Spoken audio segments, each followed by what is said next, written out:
Good morning, guys. How are you guys doing? I don't know if you guys remember last week I did mention that they were going to be closing this car park, and then I managed to somehow work a deal with um, the Woodens, which was quite cool because they understood that number one, they probably knew I was staying in here, but it's kind of like those things where they know, I know, and you keep it that way without saying it. But they were okay with just seeing the car here. And I must say I'm very disappointed with some of our black people. Because I've been living in this car park, and every Friday, Saturday, Sunday, they host a nightclub predominantly for black people. It's great because we've got social grounds. But one of the most negative things, to be honest with you, is I already know the car park is going to be absolutely thrashed. That was one of the biggest reasons why they began to lock the gates before, was because they leave alcohol bottles. We leave alcohol bottles, we smash the bottles onto the walls. I've seen guys, not just put a bottle on the floor, but smash it onto the drill wall, and it's really disappointing because I've seen also Indian parties being hosted, and these people come in and they drive out. No problems whatsoever. And I'm not saying it's all black people. I'm not saying it's all of us that miss. There's some people that probably come in the car nicely and go, but unfortunately it's the percentage of people that come in and do make a big mess. I've seen a guy reverse into somebody's car three times,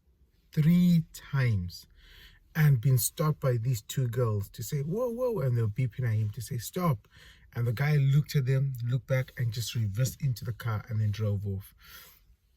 Guys, we can't be doing this, and it's like, it's one of those things that we can't even mention anything because then it causes a fight between us because we don't want to be told what to do. We feel like ego checking us. Do you know what I'm saying? We're rubbing on each other's ego, so we end up fighting each other. And guys, we need to set an example. You understand? Like, this is not even a racist act from the car park to close the car park. It's something because we have put this on ourselves and on other people. I live in this car, and I actually leave a bin bag by the wipers at the back, and I just chuck my rubbish in there. Every time I got papers, whatnot, and then every 2 days I get rid of it, I put it in the bin. Do you understand? But I hear people coming passing, oh, why is the bin bag in the bin? And then they chuck the paper roll on the floor after using the toilet in the car park. Do you understand what I'm saying? Like, I'm not saying, I mean, that'd be unhygienic for me to be sorting out people's, after they urinate and stuff, and they put the toilet paper into the bag. That'd be a great, I mean, they don't take number two, but it's normally number one. And they would, they'll put the paper on the floor and not realize, okay, let's just put it in this bin bag or something like that. The place has been thrashed. Now today, the gentleman has come in and says, oh, I always see your car, white guy comes and says, I always see your car parked here. I just want to give you a heads up, next week Friday, we'll be building new gates, new everything, because people have been breaking the locks. I've seen this lock break, I don't know how many times. They change the lock every single day, and people just smash it over. And guys, then we ask for respect. They already know who goes to those nightclubs, and they already know it's us, black people, that go to those nightclubs. And we trash the whole car park. This car park can be clean, and on a Friday, Saturday, Sunday, it goes back to square one. And it's us who are partying. It is us that Spursy going out there and coming back here. Short-minded. We break locks. What are we expecting from breaking a lock? What are we expecting from that? Are we expecting someone to clap hands for us? And this car park is just a small little example of what the mentality that we need to change. It's just a small example. When we look around as our mentality, as a lot of people that have moved back to Africa, and I can say the same, relate, is that we need to care more. We need to start working with each other. Our EQ has to grow. We can't talk about, hey, we are Zimbabweans, we are so intelligent, our academics, blah, blah, blah. No, man. Listen, sometimes it's not about academics, it's about your EQ.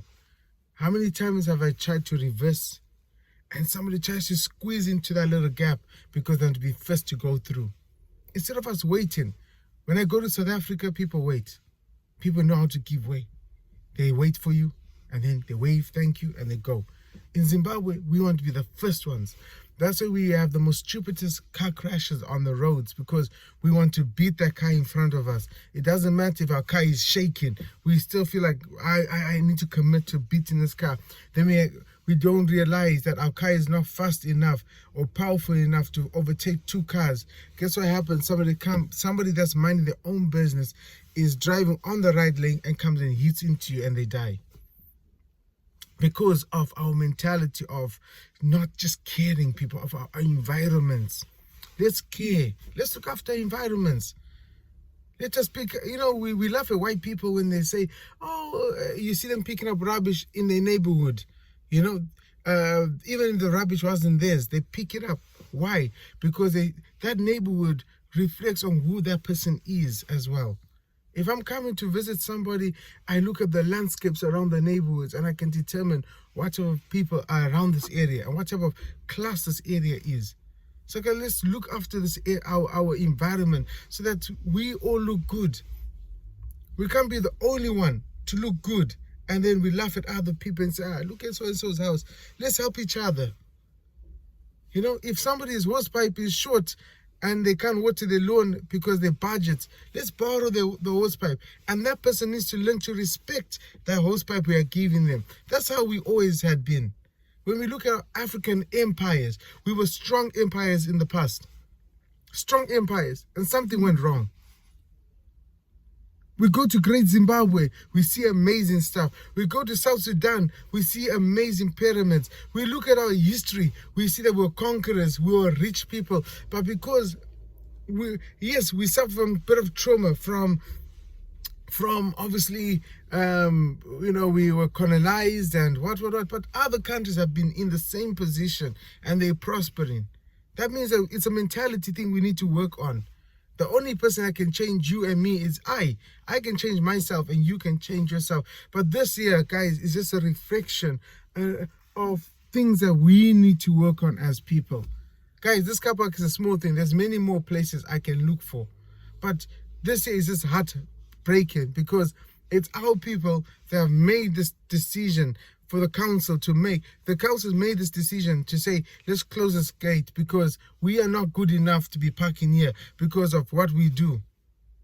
2 days ago, there was 2 people here, 2 black people having sex in the car park right next to my car. I can't even move my car at the point because then I've broken the rule of being a stealth lover. That people see someone in and out of the car, that's living in the car. Then I'm breaking that rule. So the idea is for me just to stay still and not move. When people come and piss next to my car, I just got a sense. And majority is our own people, guys. Let's honestly check ourselves. I need to check myself as well. I'm not just saying we're all pointing fingers. We all need to check ourselves. That's the only way for us to grow as a nation. Hey? We're talking about moving back to Africa. Us moving back to Africa, this mentality here. We are more braver than the people in Africa. We are more braver because we feel we've seen a lot. And now we go there with confidence and start breaking rules like this. We're going to build an ugly culture, people. You know, so let's build confidence. Let's build, this thing of unity. It starts now. It's not when we move back to Africa or we move wherever. It starts with us now. This is the reflection. If you look at my car at the back, I keep a bin bag. I chuck all my rubbish in there and I get rid. I don't see any traces. I got my urine bottle in the car. I go piss in the car. If I can't walk all the way to the gym just to piss, I piss in my urine bottle. Then I empty it out. Understand? Those are things that we should be doing, is checking ourselves and making sure our environment is clean. I bought this here, so that, this thing had to pick up rubbish to say, maybe the surroundings of my car must be clean, even if it's not my rubbish. Just pick it up and put it in the bin so that it doesn't look bad on me, because at the end of the day, when somebody leaves toilet paper out of the car, it could look like it was me. You understand?